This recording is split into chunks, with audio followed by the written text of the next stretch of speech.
Hola, muy buenos días, buenas tardes, buenas noches a todos, todas y todos ustedes.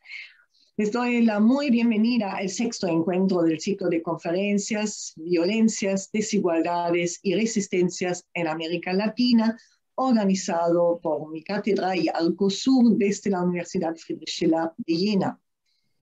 El ciclo de conferencias este semestre, como algunos de ustedes ya saben, se está coorganizando con el ciclo de conferencias Afrontar las crisis del Centro María Sibylla Merian de Estudios Latinoamericanos Avanzados, CALAS, aunque hoy sea la Friedrich Schiller Universität Jena la que invita.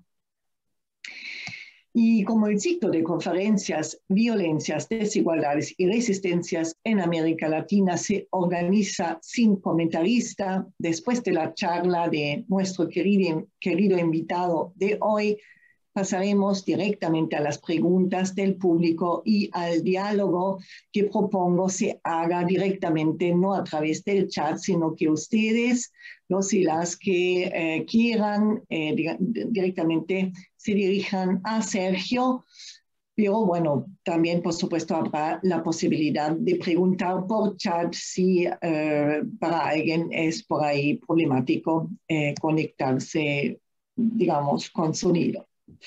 Bueno, es un gran placer que hoy esté con nosotros el estimado y muy querido colega, profesor Dr. Sergio Mancilla, de la Universidad Austral de Chile, Valdivia, que nos hablará de uno de los tantos temas de su especialización, que es la poesía como archivo o productor de la memoria cultural, la función geopolítica y geopoética de la escritura, o la superposición e interrelación de distintas voces, historias y recuerdos en los textos.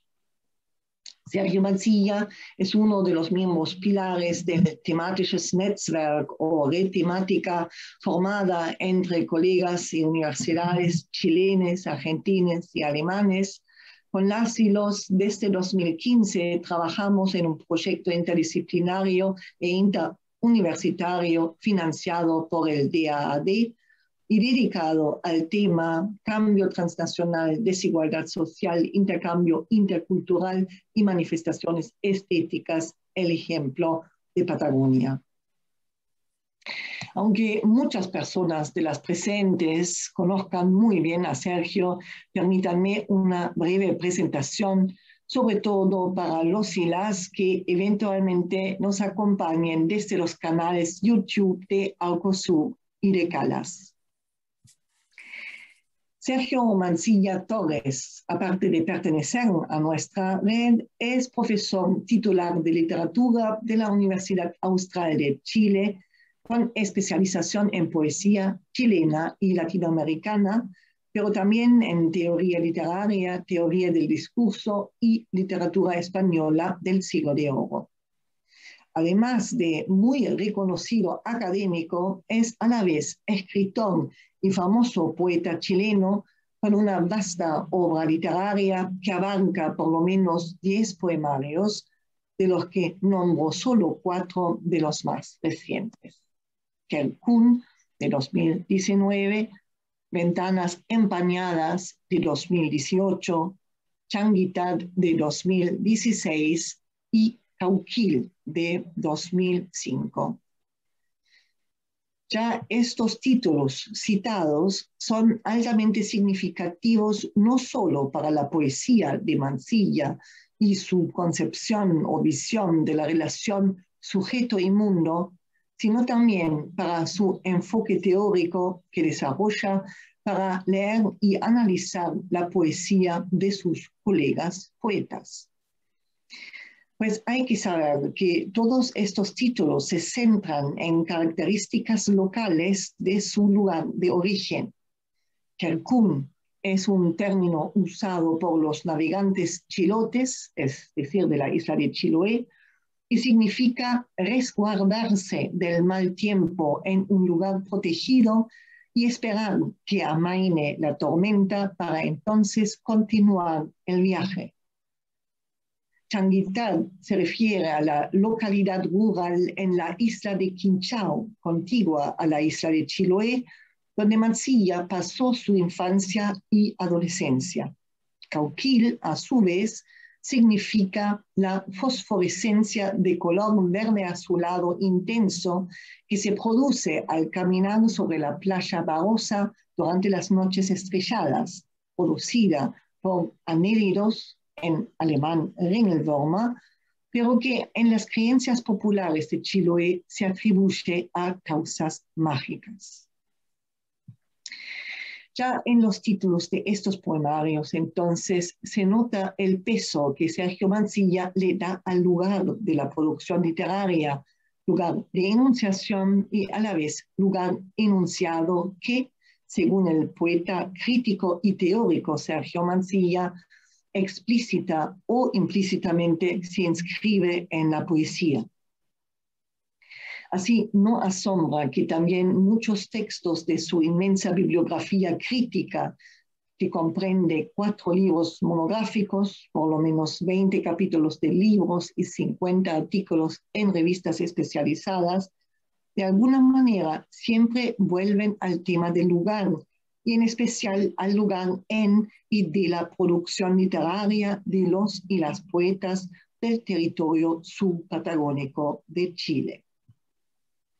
Títulos como El sentido del lugar en la poesía, de que estamos hablando, de 2018, Picton, Chucaca, Viaje a la Isla de la Memoria, de 2017, Guaitecas, de Jorge Velázquez, Paisajes, Sujetos y el estropicio de la historia, de 2016, Poesía en los territorios subpatagonia chilenos, cuando los lugares se hacen metáforas, de 2016, Los archivos de la niebla en torno a reducciones de Jaime Buenón Villa, de 2015, Adiabática Show, Memoria, Nomadías y localizaciones en la poesía de Aysén en torno a la escritura de Ivonne Konieca, de 2015, La entropía de los territorios patagónicos para una lectura de El cementerio más hermoso de Chile, de Cristian Formoso, de 2014,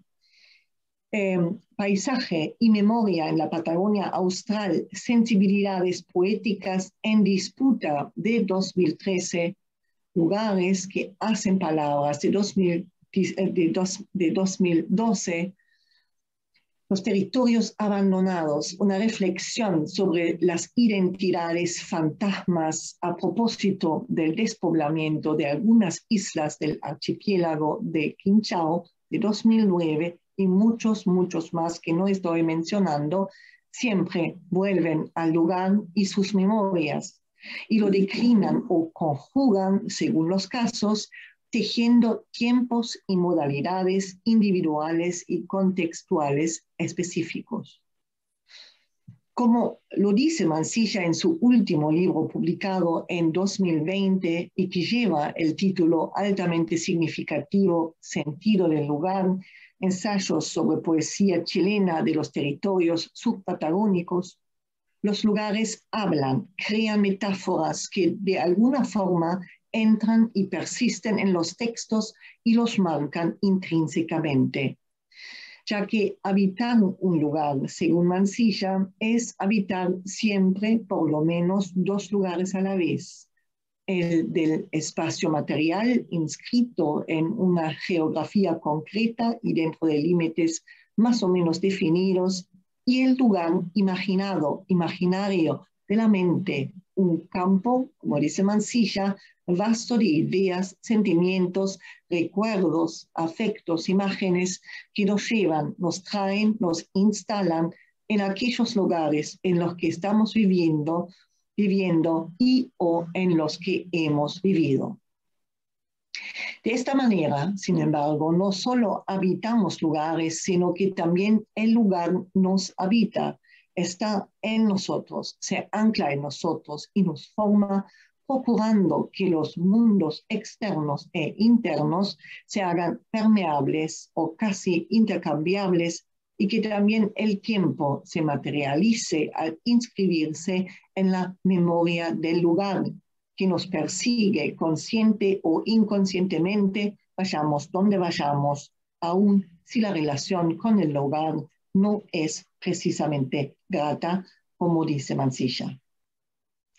Es en este sentido, me parece, que Sergio Mansilla, también en su charla de hoy sobre indígenas, criollos, alemanes, turcos, encuentros y desencuentros interculturales en Chauracahuín, memoria y poesía, se acercará a la poesía producida en Chauracahuín o Osorno, ciudad y región ubicado en la región de los lagos, antiguo territorio mapuche-huiliche, en el actual sur de Chile.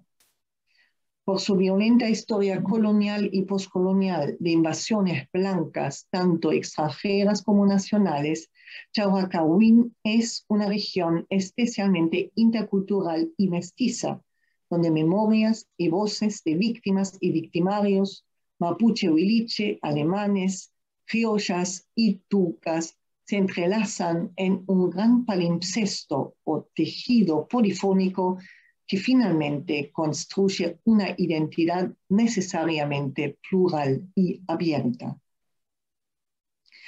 Pero antes de perderme yo en suposiciones de qué hablará Sergio, mejor me callo y cedo pantalla y micrófono.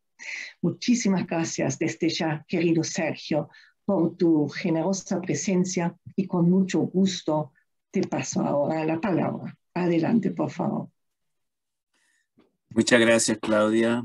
Muchas gracias a todos, a Claudia Habermich, a Claudia Tomadoni y a todos los oyentes, los que están en este momento presentes en esta conversación.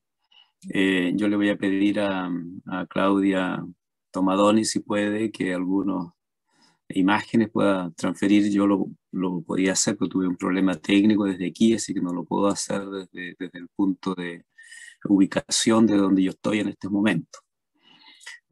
Exactamente. Yo le voy a ir diciendo que esa es la entrada, y si puedes avanzar a la segunda inmediatamente, solo para ubicar a quienes no conocen dónde queda Osorno.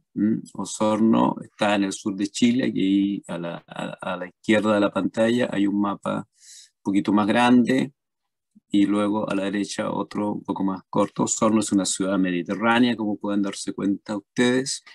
Y originalmente se conocía como Chauracahuín, o todavía se conoce también como Chauracahuín, que quiere decir un conjunto grande de un arbusto que se llama chaura, un arbusto espinoso que tiene hojas espinosas, que se llama chaura. Entonces de ahí viene el nombre. ¿Puedes pasar a la siguiente, por favor, Claudia? Solo para ver aquí, Osorno es ciudad y Osorno también es comuna y también es provincia. Entonces a veces uno se confunde cuando habla de Osorno, porque puede aludir a tres realidades diferentes, pero en este caso vamos a hablar más bien de la ciudad Osorno más que de la comuna o de la provincia. Y lo que ustedes tienen ahí es una inscripción en una tumba del cementerio alemán de Osorno, que los que saben alemán, los que son hablantes de alemán, por supuesto, saben de qué se trata, pero me parece que dice algo así como la separación de nuestro destino y encontrarnos, algo así como nuestra esperanza, ¿no? Sí, pasemos a la siguiente. Bueno, nos vamos a quedar ahí un ratito. Yo te voy a ir diciendo, Claudia, cuando pase, pero ahora nos quedamos aquí. Esta es fotografías de Osorno hacia 1900. Y voy a leer parte de lo que he preparado en esta ocasión. Yo creo que es bastante más largo del tiempo que disponemos, así que voy a ir un poco haciendo una suerte de resumen o leyéndolo parcialmente, pero cuidando de que tenga sentido. El chileno, por lo general, es un buen trabajador en aquello que conoce, pero una vez que ha ganado algo, prefiere gastarlo cuanto antes, tranquilamente, y no le gusta empezar de nuevo a trabajar antes de que la necesidad le obligue. Los chilenos pudientes, por el contrario, trabajan poco o nada, prefieren dejar que los demás trabajen para ellos y hacer ganancias a través del comercio. Así veía Karl Advanter a los chilenos en junio de 1851, inmigrante alemán proveniente de Callau, Alemania, y que llegó a Corral en el velero Hermann en 1850. Anotemos de paso que Advanter distinguía entre chilenos ricos, chilenos pobres e indígenas. Esa era su categoría. Más allá de cuánta verdad había o sigue habiendo en sus apreciaciones acerca de los chilenos, quisiera en esta oportunidad tomar nota del hecho de que los inmigrantes germanos decimonónicos, tal como lo señala Ulrike Steenbock, eran casi todos alfabetizados y muchos poseedores de conocimientos técnicos avanzados para su época, lo que los diferenció de entrada del grueso de la población chilena de entonces, estamos hablando de 1850, la que, según esta misma autora, era analfabeta en un 70%. Si a eso le sumamos que pronto se volvieron más o menos bilingües, estoy hablando de los inmigrantes, y con contactos en Europa, no es de extrañar que los germanos inmigrantes en el sur de Chile hayan prosperado, en general con rapidez, y hayan dejado una huella cultural cuya naturaleza y complejidad recién se está comenzando a estudiar y a evaluar sin prejuicios ni chauvinismos. Que luego sus descendientes de primera o segunda generación derivaran, muchos de ellos, y sobre todo en la zona de los Hornos, en oligarcas terratenientes, es asunto que merecería un estudio específico. El hecho es que los alemanes, y ahora lo digo entre comillas, que se refiere a los descendientes de alemanes en realidad, no a los alemanes de Alemania, son un factor constituyente fundamental de la identidad moderna y contemporánea del sur de Chile en general y de Osorno en particular. Algo que se hace notar en el campo de la poesía, en los trabajos de autores que por línea paterna o materna tienen ancestros germanos. Hablo, por ejemplo, de Clemente Riedemann, de Marlene Bolle, de Delia Domínguez, de Antonieta Rodríguez París, quien desde los años de 1980, y en el caso de Domínguez desde la década de 1950, han venido escribiendo una poesía que trata con la memoria de quienes vivieron el drama, a veces épico, a veces trágico, de fundar y luego consolidar la modernidad agroindustrial del sur de Chile a un precio que para el mundo indígena sería exorbitante, aunque de un modo diferente también lo terminaría siendo para los propios alemanes. Menos conocida, menos documentada sobre todo, y sobre todo no tratada literariamente, con la notable excepción, eso sí, de Luis Saror, un poeta afincado en Valdivia de abuelo palestino, ha sido la inmigración que la gente llama turca en el sur de Chile, pero que en realidad corresponde a inmigrantes de origen árabe, sirio, libanés y palestino. Al respecto, en el sitio Memoria Chilena hallamos la siguiente información. A fines del siglo XIX, dice, la desestabilización del Imperio Otomano llevó a miles de árabes de fe cristiana originarios de Palestina, Siria y Líbano a partir como inmigrantes al continente americano, estableciéndose mayoritariamente en Estados Unidos y al resto en países latinoamericanos. Bueno, un flujo no muy grande, pero significativo, llegó a Chile. Y hoy día, no sé si ustedes saben que la colonia palestina más grande de América Latina está en Chile. Existe hasta un club de fútbol que se llama Palestino precisamente. Y Chile es uno de los pocos países latinoamericanos que tiene relaciones diplomáticas formales con el gobierno de Palestina, digamos, aún sin ser un gobierno propiamente con un Estado independiente. Bueno, parte de esos inmigrantes fueron a parar a Osorno, en un número lo suficientemente grande como para llegar a convertirse en un segmento de población influyente en la sociedad y economía osornina. Tanto así que en 1950, ¿Puedes avanzar un poquito más en las fotografías? Antes de llegar, vuelve un poquito, solo un paréntesis. Vuelve atrás un poquito. Este es el colegio alemán, el Instituto Alemán de Osorno, más o menos en el siglo XIX. Vuelve el siguiente, solo para tener una idea. El siguiente es de la época de la Segunda Guerra Mundial. Vean la bandera con la cruz, con la esvástica. Y el siguiente es el Instituto Alemán actual, para que vean cómo ahora ha cambiado la bandera. Ahora está la bandera de Alemania. Bueno, dejémoslo ahí por el momento. Parte de estos inmigrantes fueron a parar a Osorno en un número suficiente, decía, como para llegar a convertirse en un segmento de población influyente en la sociedad y economía osornina. Tanto así que en 1950, entre el 14 y 19 de enero de ese año, la colonia árabe de Osorno organizó en dicha ciudad las Olimpiadas Árabes de Osorno, a la que acudieron varias delegaciones, principalmente de Santiago y Concepción. El impacto de esa Olimpiada fue tan grande que algunos pocos años después de estas justas deportivas, en el sector Rahue, área occidental de Osorno, se fundó el Club de Fútbol Amateur Palestino, emulando al club del mismo nombre fundado en Santiago en 1920, fíjese, y que se profesionalizó en 1952. Ambos clubes subsisten hasta los días de hoy, el profesional y el amateur.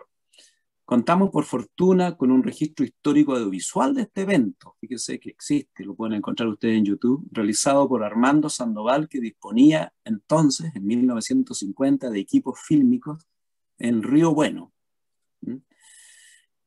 Se lee en el diario de 1950. Osorno es una de las provincias que concentra la mayor población descendiente árabe en Chile. Fue en ese marco, dice un diario de Osorno, que hace 70 años, o sea, se realizaron a las Olimpiadas de las Juventudes Árabes. La información fue puesta en línea en el año 2020. Por eso habla de 70 años atrás.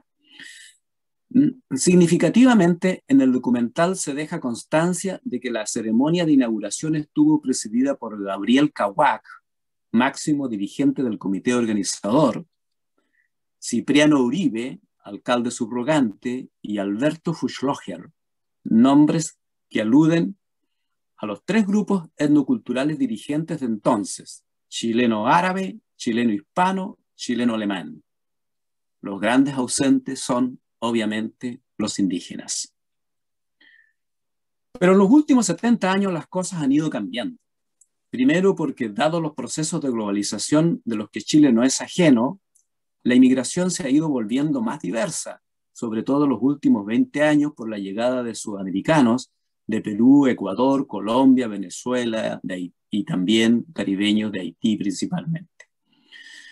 Se trata, claro está, de una inmigración que poco o nada tiene que ver con la antigua inmigración alemana patrocinada por el Estado y con fines de colonización de territorios presuntamente deshabitados.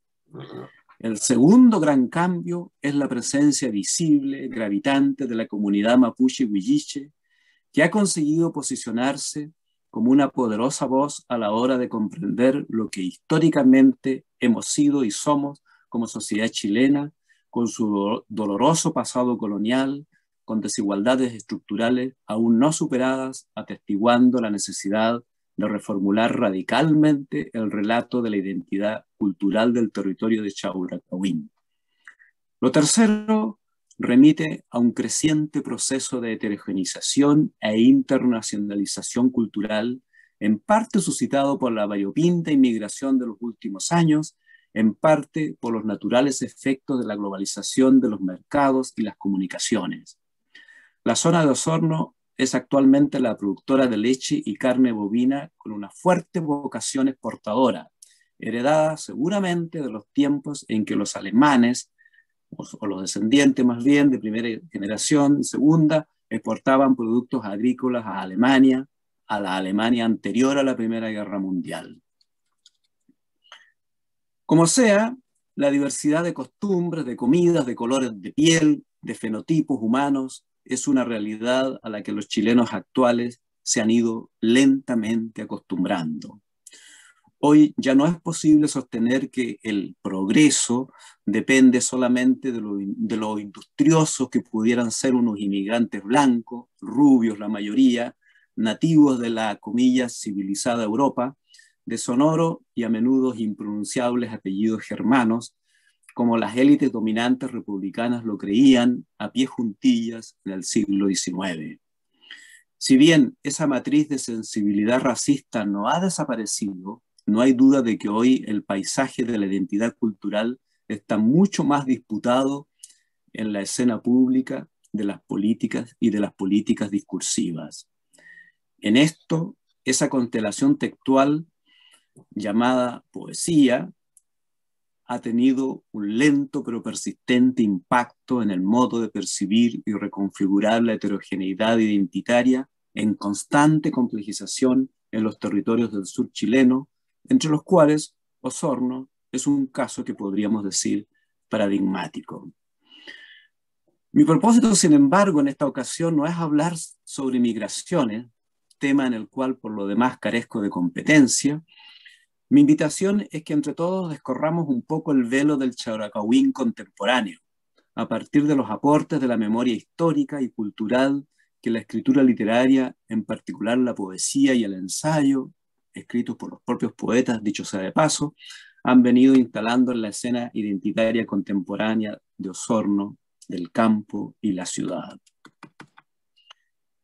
Dice la poeta Marta Catalán Osorio, cito: la ciudad de Osorno tiene ese tipo de belleza que cambia dependiendo de la hora. Puedes seguir avanzando nomás, pasándolo de a poquito, eso, seguir avanzando. La ciudad de Osorno tiene ese tipo de belleza que cambia dependiendo de la hora. El clima coquetea como novia enamorada con el que la observa cambiando de ropaje y color, camuflándose detrás de la neblina matutina de abril, o bañándose y de paso bañándonos a todos con su inesperada lluvia de febrero. Osorno está llena de lugares que conmueven por su belleza. El puente San Pedro, por ejemplo, cuando atardece el sol se refleja en el río Rahue, mientras los ripieros recogen su producto. La nostálgica calle Lynch, con sus bares, restaurantes amenizados con cantores de música mexicana. El cementerio alemán ubicado en el corazón de Osorno y que apenas cruzando la entrada surge ante nosotros un parque con cientos de especies arbóreas, algunas ya centenarias, formando, especialmente en otoño, cantidad de colores que es muy difícil de describir con palabras. Las esculturas de piedra y mármol, algunas de más de 2 siglos, dan al llegar una belleza sobrecogedora, sin olvidar los propios nichos que por sí mismos son muy bellos. Eso escribe Marta Catalán. Es el comienzo del libro Osorno lleva tu nombre, publicado en 2004, de Marta Catalán, Osorio. Su mirada, algo romántica si se quiere, trae en primer plano de vocación la belleza paisajística natural de la ciudad y de su entorno, tanto como la de la escena arquitectónica cuya estética nos remite a la vieja Europa del siglo XIX, tipificada en este caso en el cementerio alemán de Osorno, con su, como dice la autora, belleza sobrecogedora. El río Rahue, la calle Lynch, espacios donde el mundo popular, medio campesino, medio urbano, haya su lugar para el ejercicio del trabajo o de la diversión, son evidentemente objetos de atención de Catalán. La poeta que en este libro nos esculca en las interconectadas y trágicas vetas de la memoria colonial, repara, no obstante, de inmediato en que el Osorno actual es un lugar de afectos muy queridos, lugar signado por la confluencia de mundos diferentes, lo alemán por un lado, lo chileno, criollo y popular por otro. Aunque en el fragmento antes citado no lo menciona, en su libro pone igualmente atención al mundo indígena, en el que aparece referido en varios de los poemas que conforman el libro, por ejemplo, en el poema Rogativa, Trashuentellao y Puigua. Atenta, además, al cromatismo paisajístico según las estaciones del año, Catalán elabora un significativo contraste entre los prodigios estéticos de la naturaleza y viejas casonas de madera derruida que hablan de una época de esplendores pasados de los que poco o nada queda. Las 20 fotografías de Osorno en blanco y negro que acompañan los poemas evidencian una mezcla de modernidad con tradiciones arruinadas, de espacios urbanos artificiales que dialogan armoniosamente, se le figura a la poeta, con espacios naturales como el río Rahue, por ejemplo, en línea con el tranquilo devenir de la arquitectura de la ciudad que transita entre lo moderno pujante y lo tradicional ruinoso. El efecto final es una imagen de añoranza y melancolía, tanto como de celebración de una ciudad que para Catalán viene a ser un tranquilo remanso de tiempos diferentes que por una razón u otra se han venido a reunir aquí justamente en las riberas del río Rahue, esa que están viendo ahí. Hasta 1984, Osorno para mí era una tierra completamente desconocida. Estoy hablando ahora a título personal. Las únicas referencias vagas, difusas por lo demás, las tenía de mi padre, quien hacia el año 1945-46, a sus 17 y 18 años, trabajó en 2 ocasiones como peón en las antiguas cosechas de trigo de los llanos de Osorno, en tiempos en que aquellos campos eran básicamente agrícolas y no ganaderos como hoy en día. Mi padre relataba que trabajó de peón formando parte de cuadrillas de peones isleños, venían del archipiélago de Chiloé, que se trasladaban en periodo de cosecha, febrero-marzo, de sus islas a Osorno. Trabajaban de sol a sol, dormían debajo de las carretas protegidos por la misma paja del trigo, recibían un poco de harina tostada y agua con la que se preparaban una chupilca, una mezcla de agua con harina, con la que se hidrataban en los breves descansos que sucedían cada tanto a lo largo de la dura jornada. Esto, claro está, aparte de las comidas principales del día que solían ser desayuno y cena. Vigilados por un implacable capataz siempre montado a caballo, con revólver al cinto y rebenque, la escena descrita por mi padre evidencia el carácter feudal o semifeudal que en algún momento adquirió la agricultura extensiva de los grandes fundos de Osorno, muchos de ellos en manos de familias de descendientes de inmigrantes germanos que, como Karl Banter, arribaron a Chile en la segunda mitad del siglo XIX. Hablo de grandes fundos agrícolas que antaño fueron bosques en el que el mundo de los espíritus mapuche huilliche tenía su hogar. Porque, como es fácil comprender, estas tierras no estaban vacías. Antes de su ingreso a Occidente, estaban habitadas por personas que conformaban lo que hoy llamamos pueblos originarios.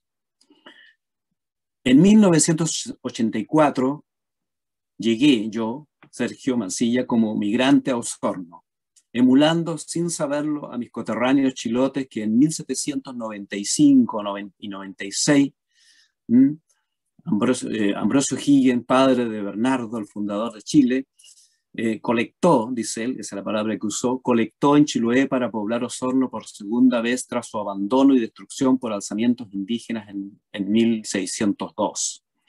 El miércoles 13 de enero de 1796, Ambrosio Higgins, a la sazón gobernador de la Capitanía General de Chile, escribió: por cuanto reunidas ya en este destino las familias colectadas en las provincias de Santiago, Concepción y Chiloé, para hacer la repoblación de esta ciudad, he declarado en este día por efectuada dicha repoblación.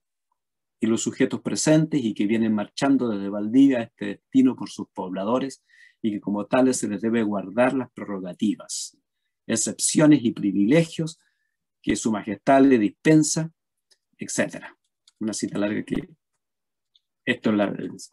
De esta segunda fundación, con chilotes, aunque no exclusivamente con chilotes, pero sí con muchos chilotes, viene la actual ciudad de Osorno. En mi caso, llegué a estas tierras singularmente fértiles, no con el fin de fundar ciudad alguna, sino movido apenas por una precaria oferta de trabajo como profesor de castellano y filosofía. Era, como dije, 1984. Marzo por más señas. La todavía rampante dictadura militar de entonces comenzaba a sentir sus primeros fuertes remesones, con lo que fue el inicio de una serie de grandes protestas nacionales que acabarían por minar el régimen hasta dar paso a su derrota electoral en el plebiscito de 1988, que no fue, y la dictadura había implantado a sangre y fuego. Me decían por entonces algunos amigos: racista, clasista, cuna sureña del nazismo chilensis, de grandes riquezas y grandes pobrezas, eran algunos de los adjetivos que oía con frecuencia y que supuestamente definían la ciudad y sus campos aledaños. Poco a poco se me hizo claro, como siempre suele suceder, que tales estereotipos no eran del todo falsos, pero igualmente estaban muy lejos de dar cuenta de las complejidades socioculturales del lugar, ni de sus diversas corrientes de memoria que inducían más a pensar en un espacio identitariamente multidimensional y contradictorio que uno caracterizado por 2 o 3 rasgos dominantes. Debo decir, como justo reconocimiento hacia los osorninos, que Osorno me acogió muy bien en tiempos en los que en el terreno personal y familiar nos eran muy difíciles. Conocimos la generosa solidaridad de personas de los más diversos orígenes, y lo que pudo haber sido una estancia breve se convirtió en una permanencia de 25 años, un cuarto de siglo en una ciudad que tendía a darle la espalda al río como si sus riberas fueran los dominios de seres a quienes era mejor no ver. Que para entonces era una ciudad de fuertes desigualdades sociales y económicas, no hay duda. Pero entendamos también que Chile entero en la década de 1980 era una desigualdad cruel, sostenida por un terrorismo de Estado que carecía de escrúpulos. Situado en la ribera oeste del río Rahue estaba, y lo sigue estando, claro está, el sector Rahue, poblado de gente obrera con fama de violento y delincuencial, con sus lúgubres cantinas y música ranchera. Por sus abigarradas calles, el fenotipo que más abundaba era el de la gente morena. Era el lado, comillas, indígena de la ciudad. Al oriente, en cambio, estaba el lado blanco, con los, comillas, alemanes a la cabeza, urbanizados con avenidas anchas y arboladas, con su plaza de armas republicana y su colegio y cementerio alemán. Correspondía a lo que en el documental de Armando Sandoval se describía como, comillas, la muy progresista y bella ciudad del sur de Chile. Fin de comillas. Desde luego, semejante bipartición proyecta una imagen demasiado simplificada para ser real. De hecho, en el sector oriental de la ciudad había igualmente sectores muy pauperizados. Pero lo concreto es que efectivamente Osorno disponía de una clase social acomodada, o relativamente acomodada al menos, en la que abundaban apellidos germanos, algunos franceses, otros apellidos que la gente calificaba de turcos y algún apellido hispano. En este segmento de población, los apellidos indígenas brillaban una vez más por su ausencia. No obstante, que entre mis alumnos en la entonces naciente Universidad de los Lagos, los apellidos mapuche y huilliche, paterno o materno, constituían la mitad o más del universo. Estudiantes que por otra parte conseguían estudiar sobrellevando a menudo enormes dificultades económicas.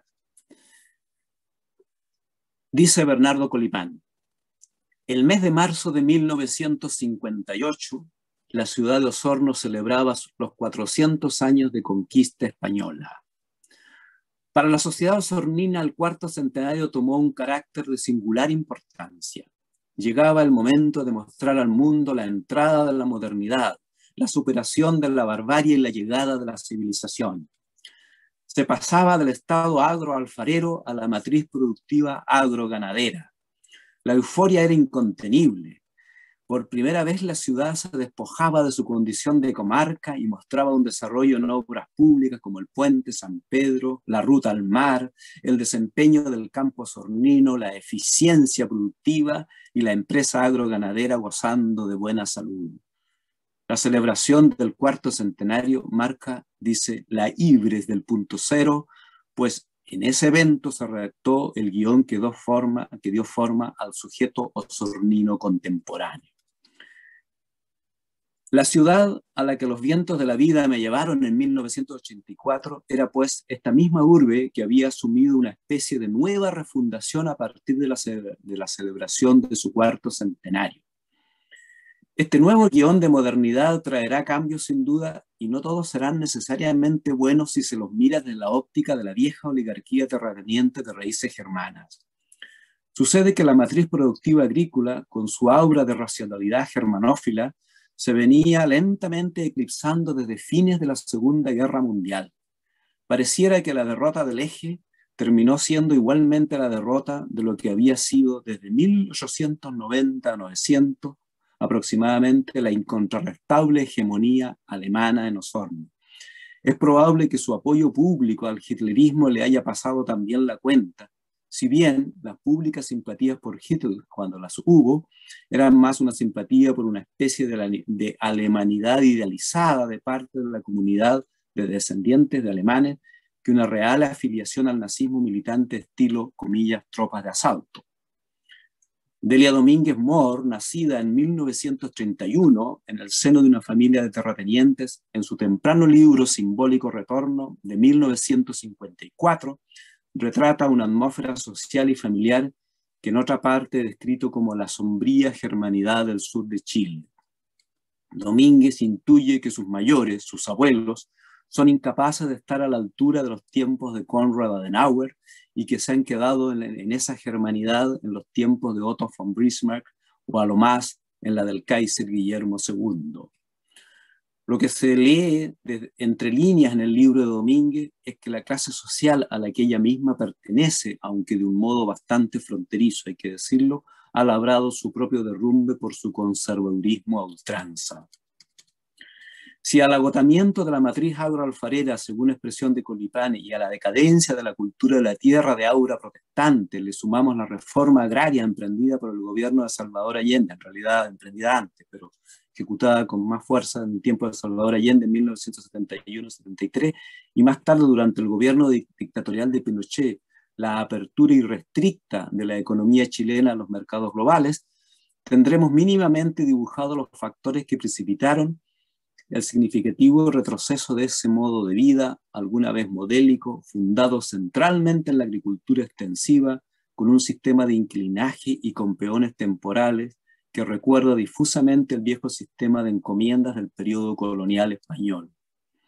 Por otra parte, la emergencia de una clase de comerciantes urbanos más o menos exitosos, mejor sintonizados con las leyes del libre mercado global, muchos de ellos de origen sirio-libanés, se ha vuelto un factor nada despreciable de diversificación sociocultural y económica de Osorno. Asimismo, la instalación de establecimientos de educación superior.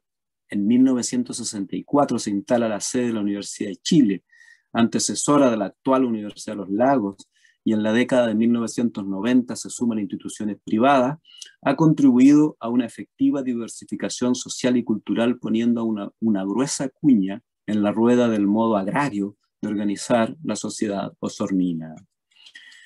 Una de las pruebas más evidentes de cuánto ha cambiado Osorno desde los tiempos en que mi padre fue peón de fundo a la fecha es la emergencia de la literatura indígena o de matriz indígena que reclama con denuedo su lugar en el campo literario chileno y latinoamericano. Aunque, para decirlo con rigurosidad, no se limita a reclamar un lugar. La literatura indígena mestiza hoy está en realidad cambiando el mapa completo de las identidades territoriales, de manera que la metáfora se ha vuelto una eficaz llave para abrir puertas a revisitaciones de la historia y la memoria, poniendo como protagonista al sujeto indígena confrontado con el otro y con su propia subalternidad. La poesía, así como los ensayos y crónicas de poetas como Jaime Buenún, Bernardo Colipán, Roxana Miranda Rupailaf, solo por nombrar algunos, nos espetan representaciones de conflictos y plenitudes humanas, situadas estas en una escena histórica de colonialismo y despojo aún no del todo superada por desgracia. Osorno, continúa Colipán, como toda ciudad colonial, en la celebración de su cuarto centenario, encontró el momento indicado para reivindicar su propia historia en las calles, en los museos, en las plazas, en los monumentos. Me voy a saltar una parte. Claro, muchos de los apellidos de las calles, por ejemplo, O'Higgins, Bulnes, Portales, Ramírez, Carrera, Baquedano, etcétera, Mata, Cochrane, Bilbao, Maquena, etcétera. Ciertamente, todos son apellidos que aluden a esa constelación de fundadores y héroes republicanos de los primeros 60 años de la República de Chile. Varones, por supuesto, no hay damas, proyectados como representantes de aquel nacionalismo estatal sostenido por las élites económicas nacionales y locales y para el cual el mundo indígena simplemente no existe, salvo como obstáculo para el progreso. Pero como ya sugerí con anterioridad, este salto a la modernidad inauguró algo que podríamos describir como un proceso de lenta secularización de esa antigua imagen sacralizada de la patria madre, unida a un concepto de Estado-nación sostenido desde las élites oligárquicas. La dictadura de Pinochet acaso pueda leerse como el último y violento, y por eso mismo desesperado intento del siglo XX chileno de restaurar una imagen sacralizada de la patria, afincada por lo menos al principio en las figuras de Portales y Bernardo O'Higgins, y hasta en Gabriela Mistral. Acomodadas estas figuras, por supuesto, a los objetivos refundacionales del régimen. Una vez abierta la fisura en el dique colonial republicano, solo era cuestión de tiempo de que emergieran voces otras, apertrechadas tanto con las herramientas de la cultura dominante como con las de sus colectividades de origen, subalternizadas por siglos, lo que les da la capacidad de entrar y salir de diversas formas de modernidad y disputarle con ventaja al viejo orden dominante en la arena política de las representaciones y la memoria. Un texto como el de Colipán, antes citado, con la resonancia prestigiosa y reconocida que de un tiempo a esta parte han ido ganando las escrituras literarias de autores de origen indígenas, provenientes de familias pobres por añadidura, sería inimaginable en 1950 o incluso en 1958. Quiero decir, estos textos ya no se ven como una excepcionalidad. El texto de Colipán, del que he citado algunos fragmentos, no solo es una denuncia del efecto laminador sobre los pueblos originarios de lo que él mismo llama el guión republicano. No se limita tampoco a un reclamo por reconocimiento. Veo en él la huella de un proceso de transformación cultural profunda, de alcances vastos, cuya manifestación más inmediata radica en el hecho mismo de que hoy por hoy se vea como absolutamente indispensable revisitar todas las memorias e historizarlas en el horizonte del colonialismo de diversas formas y momentos, para que de la crítica resultante emerja una suerte de anagnórisis por un lado y de catarsis por otro. Puede que trasladar los conceptos de la poética de Aristóteles a la escena de Chauracahuín contemporáneo no sea una operación del todo feliz. No obstante, vale, estimo, como una forma de decir que el homogéneo guión republicano escrito y actuado por las élites nacionales y locales que arrancan del siglo XIX se ha venido erosionando lo suficiente como para dar paso a voces otras, subalternas, que inauguran una escena de heterogeneización de la memoria, de reconocimiento de un pasado colonial violento, signado por la práctica del despojo. Pero esto también inaugura un campo de diálogo intercultural, cuyas puntas de lanza las tenemos que buscar en el terreno discursivo, literario, artístico e historiográfico, conducentes a nuevos procesos identitarios más inclusivos, más democráticos. No son procesos fáciles, desde luego. El colonialismo y la desigualdad sistémica producen mucho daño, resentimientos, feroces resistencias a reconocer al otro como un igual en la diferencia, desconfianzas, traiciones, memorias de dolor y pérdida, atrincheramientos en memorias estereotipadas, presumiblemente definitorias de una cierta esencia no negociable en absoluto. La nostalgia de las clases dominantes de un cierto pretérito recordado o imaginado como de plenitud, cuando todos los vientos de la historia estaban a su favor, halla con frecuencia su correlato en una especie de antigua edad dorada, soñada, recordada por los perdedores de la historia, que en el caso de los pueblos indígenas suele a veces afincarse en un pasado anterior a la devastadora irrupción del hombre blanco. Son formas de representarse el pasado que no se condicen del todo, a veces no se condicen en absoluto con los hechos, pero que ofrecen cómodos o al menos útiles asideros identitarios de los que cogerse para metabolizar las turbulencias de un devenir que no llega a comprenderse ni a aceptarse sin sentimientos encontrados, sin desgarros identitarios. La poesía, entre otras cosas, lo que ha venido haciendo es batallar contra estas mitificaciones totalizantes y petrificadoras del ser. Puestas así las cosas, cobra sentido político identitario decir, es decir, desborda los límites del solo campo literario un texto como el de Jaime Buenún, a medio camino entre la autobiografía, el ensayo, la poesía en prosa, la crónica. Me refiero a Mapuche en castellano, chileno en mapuzungún, del cual citaré un fragmento. Empecé de este modo a entender las raíces y los agrios frutos de un padecimiento social que se manifestaba como alcoholismo e ingente brutalidad cotidiana. Comprendí de golpe que el origen de esa violencia provenía del obligado y doloroso éxodo aborigen. Y necesaria, inevitablemente tomé partido por la voz de mi abuela y los parsimoniosos relatos de mi parentela campesina. Busqué en el flujo de la palabra oral el sentido de nuestras existencias, las respuestas al por qué estábamos en una permanente y naturalizada reducción. Indagué en el farragoso palabrerío de la ebriedad, el revés de una trama económica y cultural sostenida desde hacía siglos por la discriminación y el racismo. Fin de cita. La memoria cultural política de los territorios sureños de Chile ya no descansa solamente en el diario de Karl Banker, en los recuerdos del pasado de Vicente Pérez Rosales, encargado de gestionar la instalación de los colonos alemanes en el sur de Chile en 1850 y años siguientes, o en la historiografía y urbanismo republicano. Hora pues de atender a la polifonía discursiva que hoy, quizás como nunca antes en la historia de Chile, se ha vuelto condición de posibilidad de un genuino diálogo intercultural, no para llegar a ningún consenso.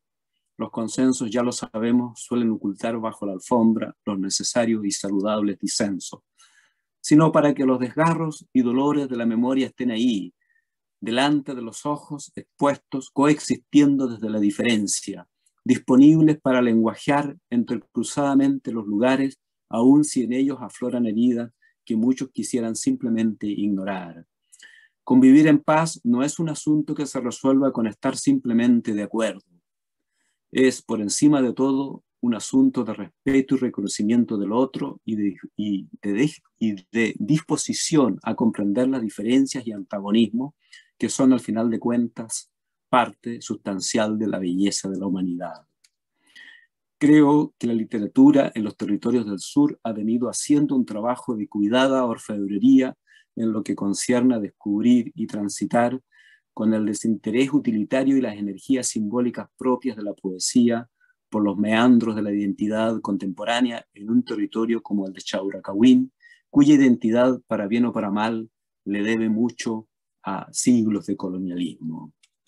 Quisiera finalmente compartir con ustedes dos poemas escritos por poetas de Osorno, textos que por encima de sus obvias diferencias temáticas y estilo y de sensibilidad forman parte de la misma escena discursiva contemporánea que hace lugar, en este caso, que hace del lugar una instancia polifónica, lugar que ingresa al país de la poesía en la forma de una cierta representación metafórica del vivir que de un modo u otro es portadora de un par de verdades morales.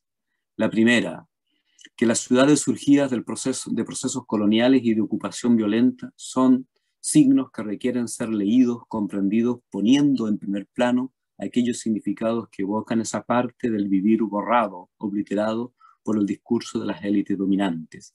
Hablo de la vida de los barrios pobres, marginales, el territorio de los condenados de la tierra, como diría Frank Fanon.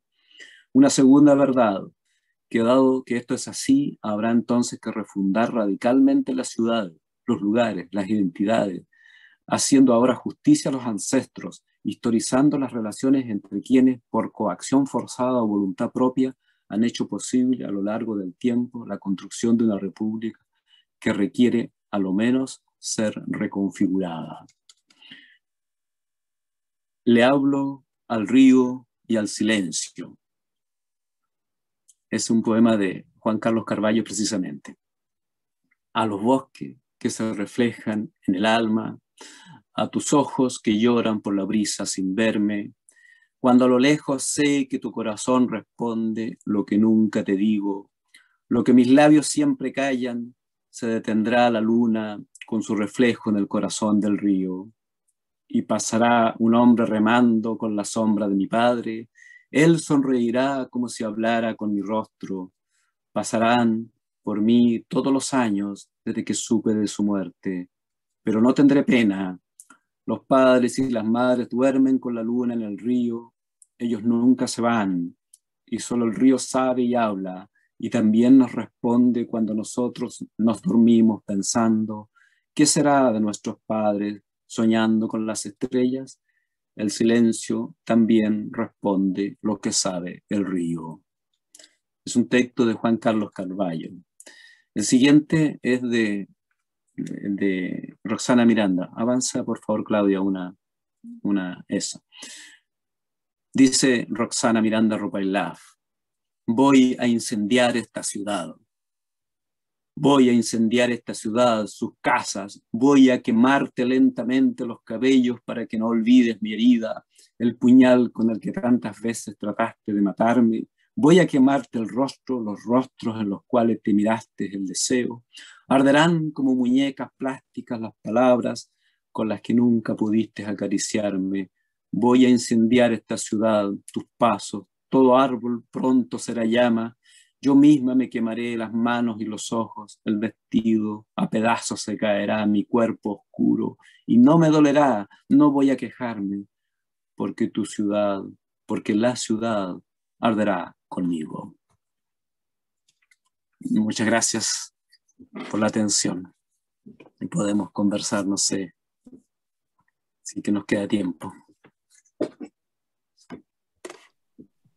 Bueno, muchísimas gracias, querido Sergio, por esta presentación y esa invitación justamente al diálogo sobre este tema que, claro, nos concierne a todas y todes, y sobre todo el grupo que, digamos, ya hace tiempo trata de leer tanto desde Chile como desde otros lados esta poesía tan heterogénea que justamente trata esto, lo que vos acabas de presentar tan brillantemente, de reconfigurar, ¿no? Una historia, una memoria y de visibilizar memorias calladas, borradas a lo largo del tiempo, sin, por eso, como vos dijiste, digamos, obliterar otras memorias que también existen y que también forman parte de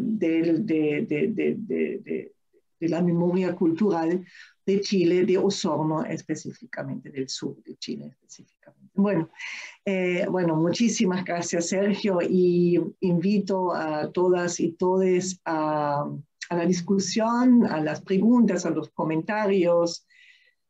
Como dije recién, propongo que lo hagan directamente, no a través del chat, sino que directamente se lancen a hablar prendiendo su micrófono. Muchas gracias.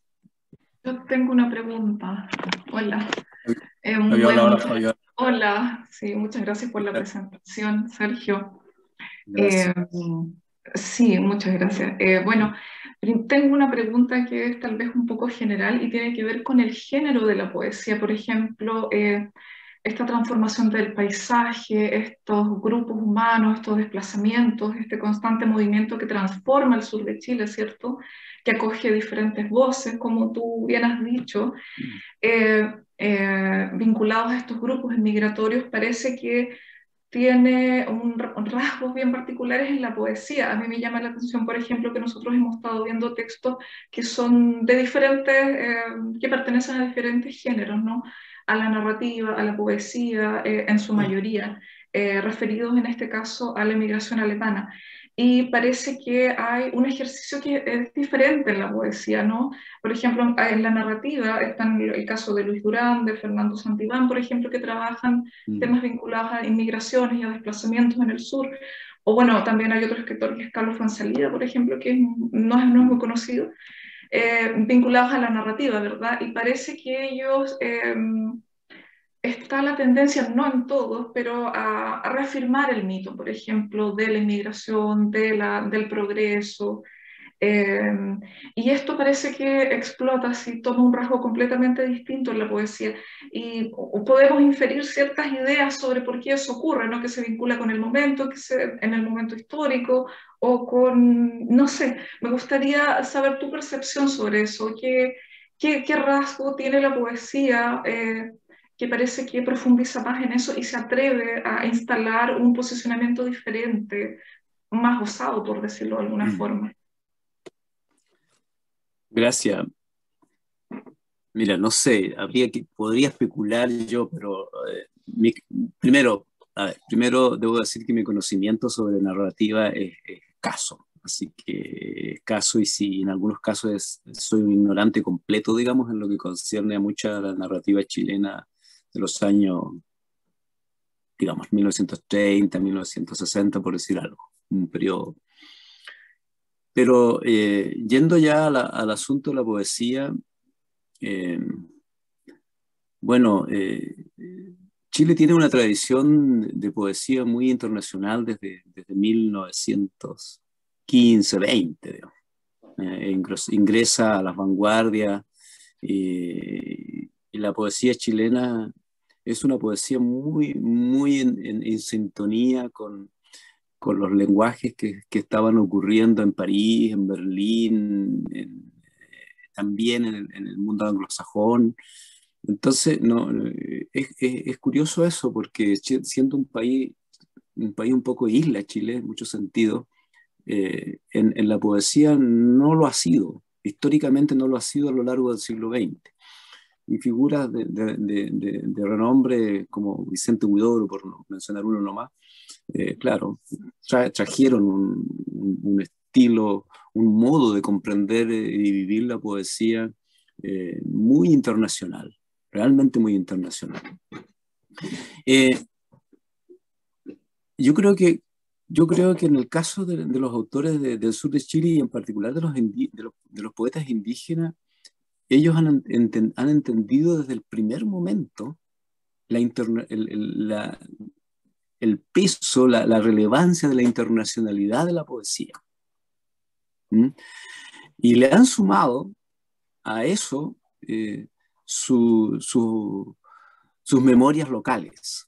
De modo que han transportado, digámoslo así, han instalado, han sacado lo local y lo han puesto en la poesía, y lo han puesto a circular en la corriente literaria de la poesía chilena, muy internacional.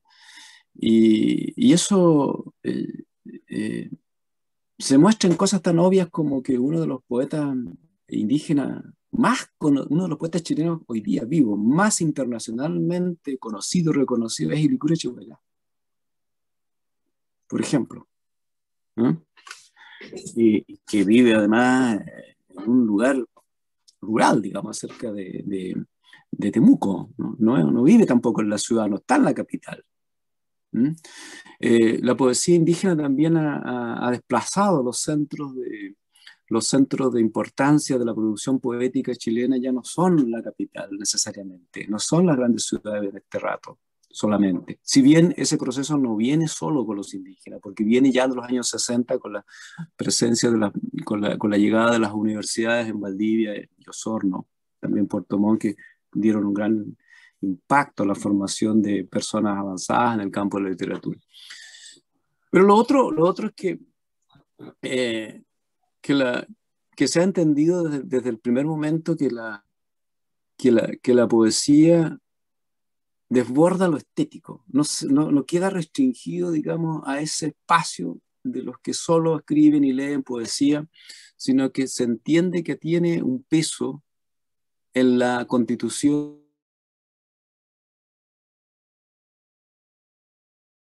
¿De dónde viene eso? Quizás de la tradición nerudiana, de la tradición de la izquierda chilena, que de algún modo hizo hacer o pretendió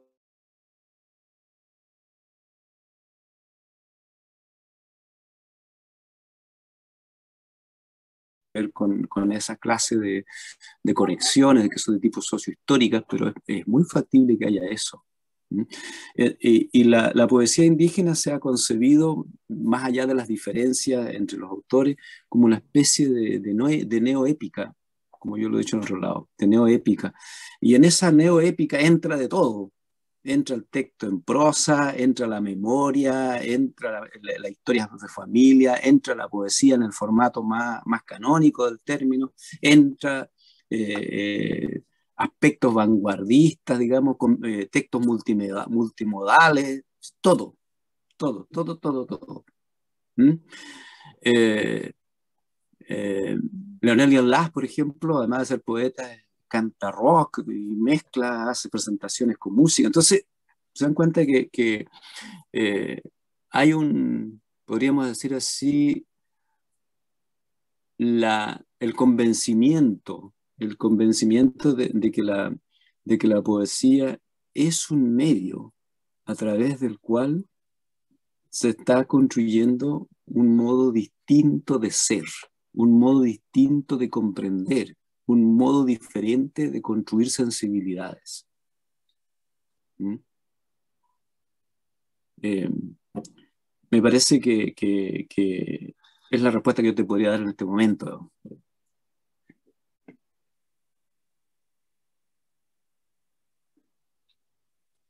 Sí, gracias, gracias, sí. Gracias, Fabiola. Gracias, Sergio. Claudia Briones. Bueno, gracias Sergio, qué hermosa manera de vincularnos, historias largas, profundas, de constitución de regiones, con memorias y con poesía. Yo de poesía hace poco, leo lo que puedo de los poetas mapuche, trabajo quizás un poco más con memorias, ¿no? Entonces me interesaba mucho esta idea de cómo entra lo turco, ¿no? Que aquí en la Patagonia Argentina tiene una presencia muy fuerte, muy negativa en las memorias mapuche, ¿no? Esa historia que también sirio-libaneses, muchos de ellos cristianos, emigrados, ¿no? En el contexto de la Primera Guerra Mundial, pero que aparecen como aquellos que a partir de, bueno, como mercachifles que fueron engañando a la gente, vinieron estancieros, ¿no? Entonces son una presencia muy, muy negativa en muchas memorias mapuche. Escuché, pero me gustaría que vos me contaras cómo aparece esa imagen de lo turco en esta heterogeneidad que me pareció un poco dominada por el antagonismo con lo alemán, ¿no? En principio. No sé si te entendí bien. Gracias. Sí, en la zona sur de Chile, no solo en Osorno, los inmigrantes de origen turco-otomano, venían con pasaporte turco-otomano, no eran turcos necesariamente. Bueno, esa es la primera migración. Después ha habido otras más tardías, más recientes también, sobre todo de Palestina. La verdad es que hasta donde alcanza mi conocimiento, en el caso del sur de Chile, ellos no se convirtieron en hacendados, se convirtieron básicamente en comerciantes, es decir, en una clase económica urbana. Urbana. La tierra estuvo, digamos, básicamente en manos de descendientes de alemanes y de chilenos. Hoy día ha cambiado también eso un poco, ¿eh? Hoy día ha cambiado también, digamos. Hay algunas transnacionales que están comprando tierra. O sea, ahora ya las tierras ni siquiera son de propiedad de personas naturales, ¿no? Personas, ¿no? China está comprando tierras en Chile. China, para que ustedes se den cuenta. Pero, claro, no, en el caso de Osorno son básicamente dueños de supermercados, dueños de tiendas. Por lo tanto, no se les ve, básicamente no se les ve en conflicto con el mundo indígena, porque el mundo indígena sufrió muchísimo en Osorno entre 1860, 1880 hasta 1920, donde fueron los grandes. Ese periodo de los 20 últimos años del siglo XIX y primeros 20 años del siglo XX, esos 40 años, fueron muy, muy malos para la comunidad indígena, porque ahí perdieron gran parte o casi todas las tierras. Es decir, ya habían perdido mucho de antes, pero ahí fue el momento final que dibujó el estado de despojo y reducción de hoy día, ¿no? Pero claro, ahí los turcos no estuvieron presentes. Entonces no hay esa memoria como en el caso argentino. Cuando en el sur, aquí de Chile, se entra a la cuestión de la disputa de la tierra, aparecen inmediatamente los alemanes. Que yo cuando los pongo entre comillas, no son alemanes, ciertamente son chilenos, pero la gente les sigue diciendo alemanes porque son, claro, los descendientes, los que tienen apellido alemán. Y porque muchos de ellos efectivamente apoyaron a la dictadura, en algún momento prestaron, no sé, ideológicamente estuvieron cerca, digamos, del gobierno de Pinochet, o algunos derechamente apoyándolo. Lo paradójico es que luego, con la apertura de los mercados, pareciera que eso les hizo más daño que la propia reforma agraria de Salvador Allende. Porque o se convertían en industrias internacionales actuales con los ritmos de ahora, o morían. Es decir, de modo que la antigua hacienda esa donde mi padre iba a trabajar no podía seguir existiendo así, digo. De esa forma no. Entonces hoy día son industrias tecnologizadas, de alta exigencia. Javier es historiador de Osorno, así que él sabe mucho más que yo. Sí, profesor, un gusto saludarlo, y a Claudia, y a Claudia Tomadoni también, y a la gente de la red, a David, que está por ahí. Aquí tengo un arsenal de libros para mostrarles sobre la historia de Osorno y complementar. Este es el libro de la historia de Adolfo Matei en Osorno. Ellos, la familia Matei, es de derecha, de la UDI. Ella, la sobrina de él, es alcaldesa de Providencia, Evelyn Matei. Y este señor fue miembro del Partido Nacional Socialista Chileno y fue candidato a diputado por Chiloé. Este libro fue escrito por un historiador, Eduardo Gallardo, también alumno del profesor Sergio, compañero mío. Y si alguien lo quisiera leer, se lo puedo enviar en formato PDF. También sobre la historia de Osorno está mi libro de la destrucción de Osorno, que esto fue en 1604. Esta es la historia de la guerra de Mapuche, que destruye 7 ciudades y que termina con la conquista y comienza el periodo de la colonia. Y también voy a pasar un aviso de una novela que está ambientada en Osorno, que se llama El ajedrecista de Hitler. Esta es la versión chilena y esta es la edición colombiana. Se ha publicado en 2 países y ahora va a salir una 3ª edición, y está basada en una historia de un ajedrecista que vivió en Osorno. Originalmente los ajedrecistas eran de Concepción, pero yo cambié en la ciudad de Osorno porque, como explicó el profesor, Osorno tiene esta cualidad donde conviven los mapuches y los alemanes de forma muy íntima. Entonces, para los que necesiten alguno de esos materiales, todos los podemos hacer por PDF, compartirlo. Muchas gracias, Javier. Muchas gracias. No. Claudia Briones dice ahí que le comparta la destrucción de Osorno. Yo se la envío a su correo. Perfecto.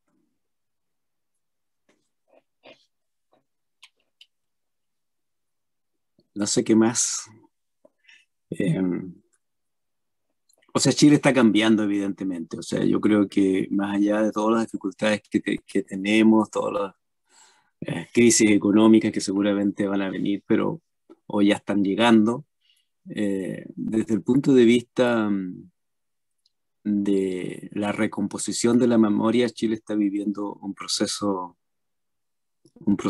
muy interesante, por decirlo suavemente. Y yo creo que la emergencia de los escritores indígenas, como yo digo, yo soy convencido que está cambiando completamente. Estamos en un proceso en ese momento, no alcanzamos a ver del todo, pero está cambiando completamente el campo literario mismo, la concepción misma de lo literario.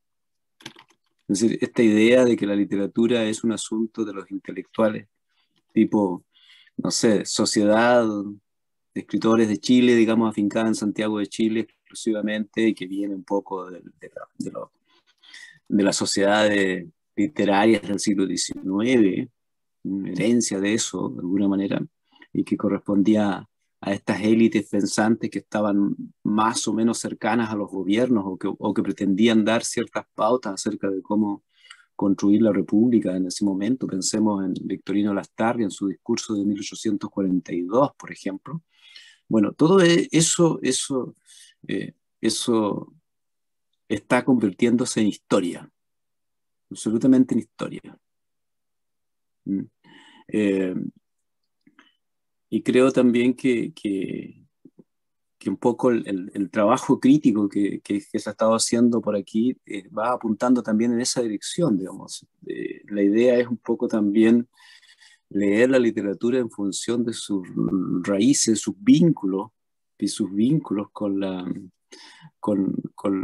geografías, con las sociedades, con las comunidades, porque es ahí donde la literatura transcurre. Es verdad que los lectores de poesía no se cuentan por millones, no se cuentan por millones, pero el impacto que tiene la poesía en el idioma es enorme. Yo soy convencido de que la poesía impacta en el idioma lentamente, lentamente, como una gota de agua que horada la piedra, como un trabajo de orfebrería, como digo yo, lentamente. Y va cambiando el aura semántica de las palabras, va adquiriendo otras connotaciones a medida que la poesía empieza a entrar lentamente, lentamente. Es ahí donde la poesía trabaja, es ahí donde el aporte de la poesía a la transformación social me parece que es inconmensurable, pero es claro, a largo plazo.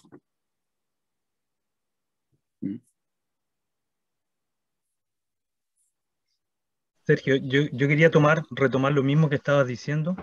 Gracias por tu exposición. Un saludo a todos los presentes. Y en función de lo que estabas comentando, en respuesta a lo que decía Javier también, en el Chauracahuín, por no hablar ya del sur de Chile, limitarnos solamente hay una influencia que es importantísima también de traducciones tempranas de poetas como Hölderlin, Rilke, George Trakl, etcétera, poetas rusos que comienzan traducciones, se comienzan a leer ya traducciones tempranas, fenómeno que no ocurre ciertamente en el centro del país o en Santiago. Y después tenemos el tema de cual tú también fuiste parte, integrante de los talleres, la importancia de los talleres literarios en la zona sur, sobre todo ahí.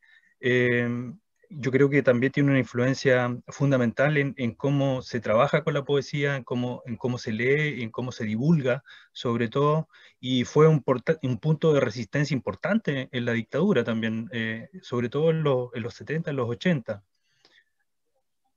Sí, en efecto, es así. Pero mientras tú hablabas, yo pensaba en el hecho de que Jaime Buenú, un poeta de origen indígena, nacido ahí en una barriada miserable de Osorno, literalmente, no estoy exagerando en nada, ha escrito un libro que se llama Puerto Trácaro. Y uno dice, ¿cómo? ¿Por qué un poeta indígena del sur de Chile tenía que escribir un libro leyendo, compartiendo, estableciendo estos vasos comunicantes, como decía Carpentier, entre un poeta austriaco de habla alemana que yo sepa nunca estuvo en América Latina, que murió muy temprano, también al inicio de la Primera Guerra Mundial. Y sin embargo, para un poeta mapuche le parece un autor enormemente significativo, un aspecto relevante en la construcción de su mundo poético. Más allá de que uno podría dar una explicación de que son, bueno, cuestiones de lectura, en fin, porque, bueno, uno es un lector impernible, lee todo lo que encuentra. Sí, es una explicación. Pero también hay que entender que lo alemán, lo germánico en distintas manifestaciones es algo que ha estado presente aquí desde que nació.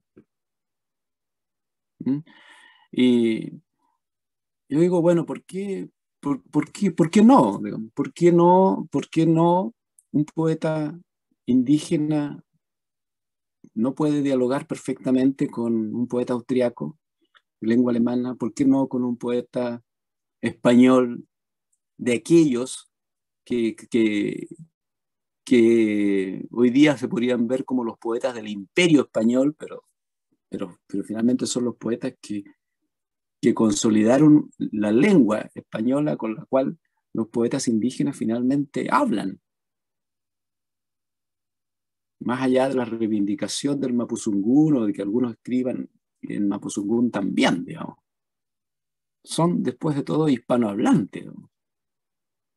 Un hispanohablante champurreado, todo lo que se quiera, pero son hispanohablantes, que van entremezclando, obligando al castellano a tener que hablar en una realidad originalmente no castellana, obligando al idiolecto chileno a tener que hacerse cargo de memorias y de referencias que originalmente se decían o alguna vez se dijeron en mapuzungún o se dijeron en alemán o se dijeron, bueno, no sé si en árabe, a lo mejor también, y bueno, pero ahora hay que decirlo en español.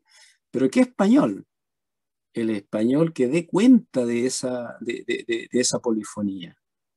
A eso Guenún le ha llamado lengua champurria, otros le han llamado lengua escorada, otros le han llamado lengua heterogénea, en fin, distintos nombres, pero que tiene que ver con esta tensión fina que la poesía afincada en las memorias culturales hace que el idioma quede obligado a tener que modificarse, sea por introduciéndole palabras nuevas, sea porque hay sentidos nuevos que hay que decir, sea porque hay claves de sentido que se tienen que leer interculturalmente, interconectadamente. Eso es un ejercicio precioso que se está haciendo, creo yo, en el sur y que me da confianza de que la poesía chilena tiene cuerda para un buen rato.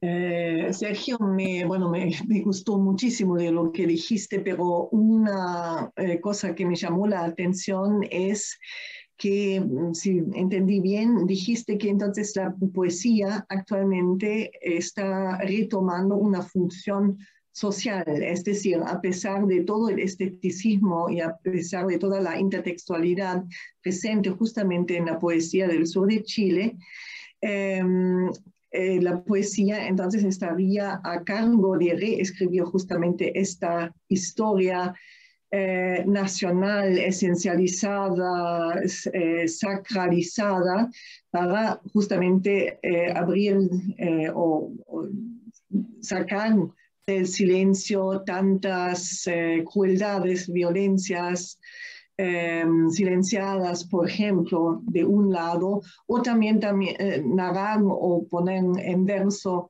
la historia de estos hijos de alemanes cuyos padres incluso fueron nazis, algunos, otros fueron víctimas de nazis, etcétera, etcétera, que se encontraron en el Chile. Así que mucha historia reescrita a través de la poesía, y entonces la poesía obteniendo una fuerte función social. Esto también me hace recordar alguna entrevista o algunas entrevistas que le hicieron a Jaime Huinur, justamente donde él dice que actualmente quizás se podría decir que el poeta, y sobre todo el poeta, digamos, de pueblo originario, el poeta Mapuche Huiliche en su caso, toma o reacepta su función de vocifero en la comunidad, de aceptar esa función comunal del poeta. Eso lo verías también, digamos, eso, claro, lo dice Winun, pero eso lo ves también en otros poetas a los que estuviste mirando, o se podría generalizar este aspecto. ¿Qué dirías al respecto? O sea, yo creo que sí se puede generalizar, pero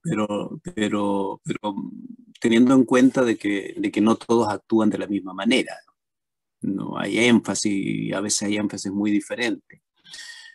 Pero yo quisiera apuntar al hecho de que sí, se puede hablar de función social, pero con una diferencia muy importante en relación a la poesía, por ejemplo, en los años 40 o 50, de Neruda, de Canto General, por poner un ejemplo paradigmático.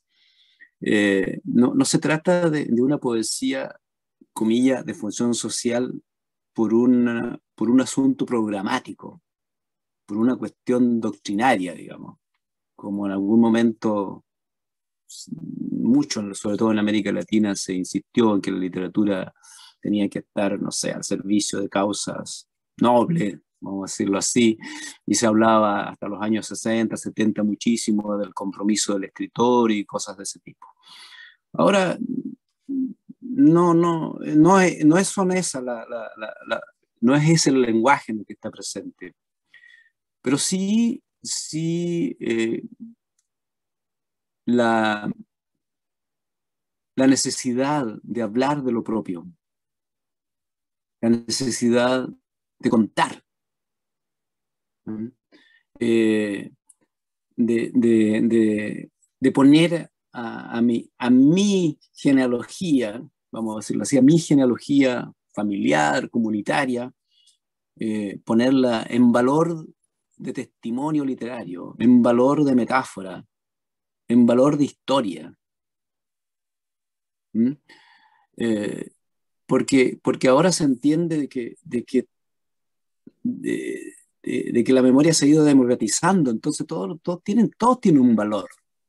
Ya no es que, ya no es hablar del que antes solo tenía voz, porque era, no sé, pues de la élite, era el que mandaba, y él eran los hombres, o los prohombres, como se dice todavía en cierta historiografía patagónica, cuando se habla de, comillas, de los fundadores de la Patagonia moderna, por ejemplo, los prohombres. Parece que tampoco había mujeres, pero ahora claro, la disputa por el sentido es mucho más heterogénea, mucho más dura, mucho más brava también, y las mujeres reclaman su espacio en la memoria, los indígenas reclaman su espacio en la memoria, los blancos reclaman también su espacio en la memoria. ¿Por qué no? Y me refiero a los blancos en el sentido de que también ellos son parte constitutiva de lo que hemos sido. Si ya fuimos colonia, los colonizadores también son nuestros ancestros. No podemos hacer como que no existieran, digamos, están ahí.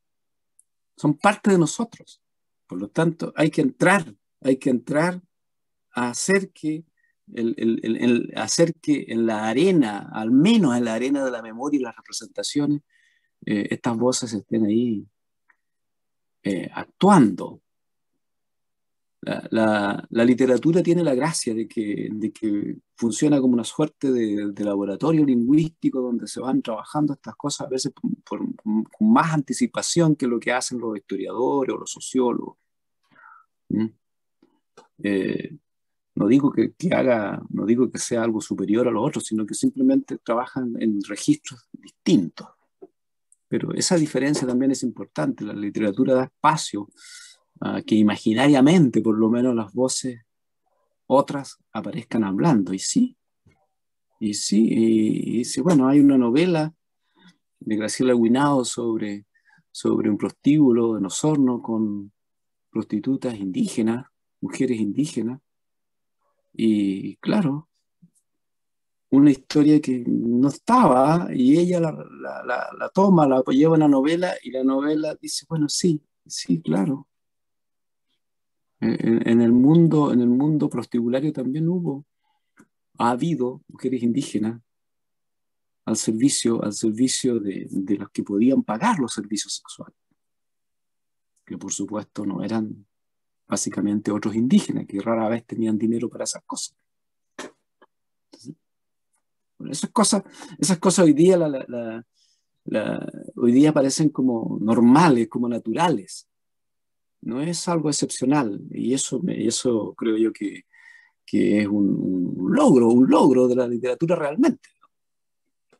Sí, me gustaría agregar una idea, Sí. profesor, complementando su análisis entre lo que es literatura, poesía e historia, porque yo puedo hablar desde la historia, entonces les comparto disciplinariamente lo que pasa en el conflicto teórico. En la historia, los historiadores mapuche surgen recién en la década del 90, con un libro que se llama Escucha Huinca, que es vital. Ahí el que quiera entrar en la historia mapuche tiene que leer el Escucha Huinca sí o sí.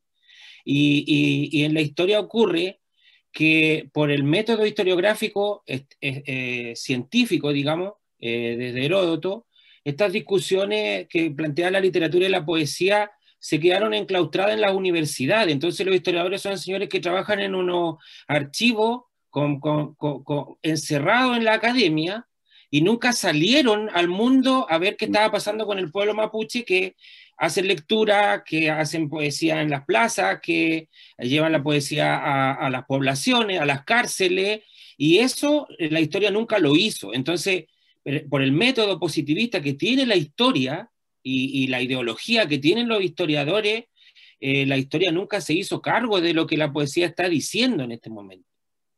La historia desde el 90 recién ha iniciado un debate en si es que existe una poesía, una historia mapuche, el Nutram, como método científico griego aristotélico, pero más allá la historia ha llegado muy tarde al relato que ha hecho la poesía de todos estos cambios. Gracias, Javier. No sé, Claudia, cómo estaremos en el tiempo. Justamente me estaba fijando, por ahí tenemos tiempo para una última pregunta, un último comentario quizás. Un poema que a mí me gustó mucho, debo confesar, quiero decir, no sé desde qué posición hablar. Yo soy osornina, nací nací y criada en Osorno, así es que todos estos temas me vienen. Podría confirmar muchas de las observaciones que hiciste a lo largo de tu presentación también, y que contar más anécdotas, pero no va al caso. Aprovechando el enfoque en la poesía, hay un poema de Jaime Buenún que a mí me gustó mucho, que creo que es del libro Reducciones, que se llama Pampa Chilling. Sí. Y que a mí, o sea, no sé si podrías quizás dar tu interpretación de ese poema, o qué te parece, cuál es su rol dentro de ese poemario también, porque la Pampa Chilling es de este barrio, es Rahue, pero todavía más periférico que Rahue, ¿no? Está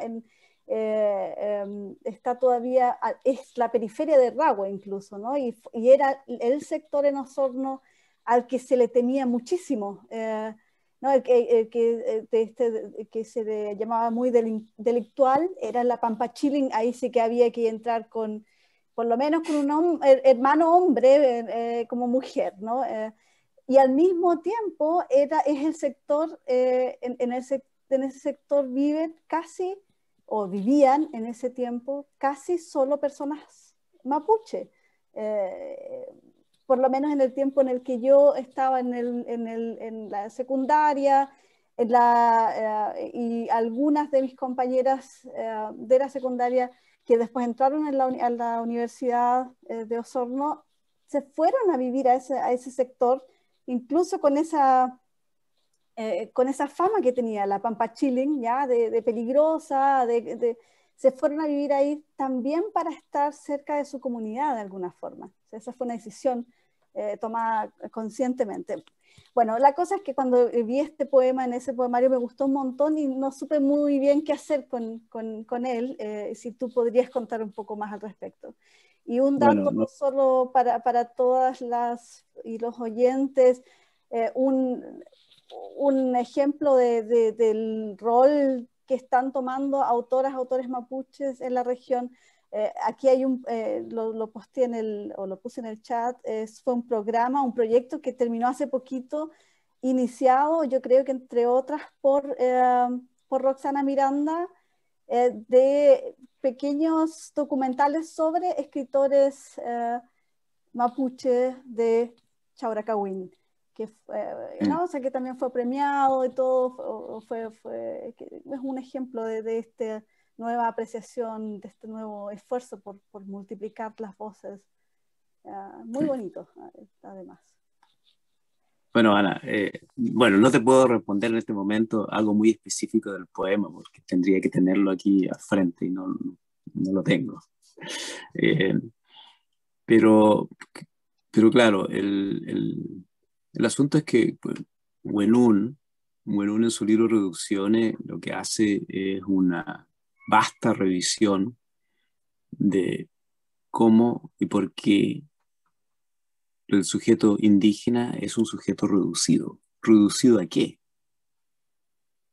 Reducido en la tierra, reducido en las costumbres, animalizado, convertido en violento, convertido en salvaje, convertido en alguien disfuncional en relación con lo que se espera, digamos, de la civilización nacional chilena en este caso, pero occidental, digamos, en general. Pero esa revisión pasa también por reconocer la pérdida. Los indígenas han perdido, no son lo que eran. Entonces, Huenún es muy crítico también, no sé, porque hemos conversado esa parte, es muy crítico hacia esa forma que tienen, que algunos de sus compañeros de ruta u otros indígenas tienen de ver un antes y una ahora, como que si el antes haya sido siempre un antes muy pleno, muy de, comillas, de feliz, una especie de mundo sin trizaduras, y que todo lo malo de algún modo se debe solo y exclusivamente a la presencia del mundo blanco. Las cosas no son tan así. En realidad, el mundo indígena también es un mundo violento, también es un mundo con contradicciones, también es un mundo machista, también es un mundo que no necesariamente tiene conciencia ecológica como algunos blancos creen, que los indígenas viven poco menos que, no sé, con un estado paradisíaco en relación con la naturaleza. Eso no es así en realidad, son pueblos que tienen que sobrevivir de cualquier manera, que tienen que adaptarse al colonialismo como sea, y han ido aprendiendo también muchas formas de ser, distorsionadas o no, pero que le han permitido sobrevivir, y en eso la violencia, el alcoholismo, por ejemplo, son elementos que están presentes. Y bien, lo que ha hecho Huenún en particular es que él reconoce esa realidad, y desde esa realidad él está construyendo una obra con la que de algún modo espera sirva, lo ha dicho en más de alguna ocasión, para restañar, dice, las gravísimas heridas identitarias que la colonia, las distintas formas de colonialismo han ido produciendo. Un daño que es para los dominados, pero también para el dominante. El blanco también, el de la élite, el que fue alguna vez de la élite, también necesita reconfigurarse, recomponerse, entenderse a sí mismo, digamos, como un agente que tiene que dialogar con el otro. Entonces, ahí en ese punto, una cierta exigencia moral que por lo menos esa poesía está haciendo, de la cual esa poesía, por lo menos esa poesía, digo, se está haciendo cargo. Sobre el poema mismo, bueno, tendría que tenerlo frente a hacer un comentario más preciso, pero eso es lo que te podría decir en este momento.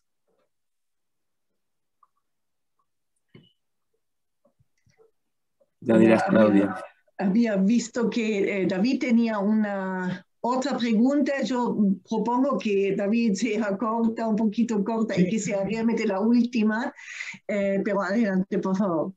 Sí, gracias Claudia. Era precisamente con lo último que acaba de decir Sergio, porque yo veo esa diferenciación sí, entre el mundo, la literatura y el Chabra Cahuín, entre el mundo mapuche y el mundo mapuche huilliche, que no existe este miedo a la contradicción, no existe a Huenún mismo y a Colipán se le exige en algunos momentos por parte del mundo mapuche cierta postura más radical, cosa que no han tenido y de la cual no son parte. Hay una cierta diferenciación con el mundo mapuche y es que es como tú lo dijiste anteriormente, lo que propone, por ejemplo, Colipán en Pulotre. Él dice, claro, en momentos yo soy el colonizado, pero en otros momentos soy el colonizador, y no existe ese miedo a la contradicción. Respecto de eso te quería preguntar un poco, si puedes ahondar ¿ves esta diferencia que aprecio yo o no es tan así? Sí, yo creo que sí, pero no sé si eso se deba exclusivamente a la cultura indígena o es un cambio cultural, histórico que están teniendo las propias sociedades occidentales hoy día, en el sentido de que el relato monológico, único, omniabarcante, que busca anular todo aquello que no se parezca a la imagen de un determinado proyecto histórico, eso ha ido cediendo terreno, evidentemente. Ha ido cediendo terreno. Y, y, y claro, los mundos no son de blanco y negro. Ni los blancos, ni los alemanes son todos unos desgraciados que le robaron tierra a los indígenas porque también son trabajadores, porque también sufrieron, porque muchos perdieron hijos, se les murieron de enfermedades. Y eso lo encontramos, por ejemplo, en la poesía de Clemente Riedemann. Clemente Riedemann, que de alguna manera, dicho sea de paso, es muy importante en el sur de Chile porque él inaugura una forma de hacer poesía que luego muchos poetas de origen indígena van a tomar. Entonces, tienes razón en el sentido de que entre todos, digamos, hemos ido aprendiendo que ¿por qué no? Digamos, que hay contradicciones, que las hay. Que las identidades culturales son porosas y que están a veces constituidas de elementos que parecen imposibles de hacerlos coexistir y sin embargo están ahí, coexisten. ¿Por qué no? ¿Qué impide, repito, que un poeta indígena dialogue con George Trakl? Nada. Absolutamente nada. ¿O qué impide que un poeta de origen indígena, de origen alemán como Clemente Riedemann dialogue con el Huecufe, con esta entidad que representa como una especie del mal dentro de la cultura mapuche? ¿Por qué no? ¿Qué impide que Delia Domínguez hable de los mapuches como ella habla? Claro. Y uno dice, ella viene de una familia de terratenientes, sí, claro, pero le tocó convivir, dice ella, con muchos trabajadores mapuches, con muchos trabajadores chilotes en su infancia. Y ella aprendió de ellos muchísimo. Entonces eso lo ha ido incorporando a su poesía. Entonces en ese sentido, los poetas chilenos en general, digamos, sobre todo los que están, digamos, vinculados a realidades comunitarias, o se sienten parte, digamos, de ciertas comunidades territorializadas, han ido entendiendo esto y han ido asumiendo, digamos, la multiplicidad, la multidimensionalidad de las identidades. Falta mucho todavía. Este es un proceso largo, pero creo que que la emergencia de la poesía chilena, yo sé, o sea, en la década del 50 no había escritores indígenas, por lo menos del modo como lo hay ahora. Así, algunos había, sí, se había publicado cosas, pero no en la dimensión, en el volumen, ni en la complejidad y profundidad de lo que se ha ido ganando en los últimos 40 años.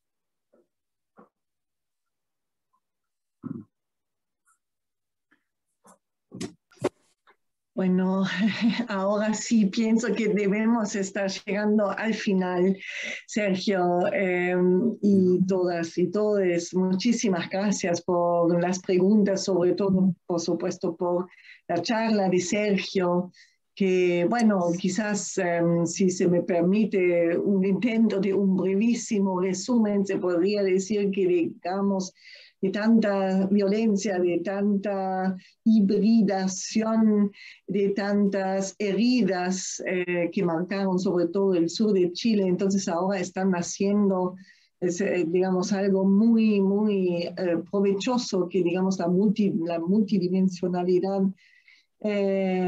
identitaria como una esperanza para que, digamos, se acepte ya mucho más comunitariamente, generalmente en el futuro, ¿no? No tanto, no solamente en Chile, sino en muchas partes, que incluso puede quizás ser un aporte desde Chile, desde el sur de Chile, a la llamada literatura, cultura mundial, global, universal, entre comillas, pero digamos un gran aporte, como ya lo está haciendo a través de tantos autores tan intertextuales, internacionales, de los que estuviste hablando, ¿no, Sergio?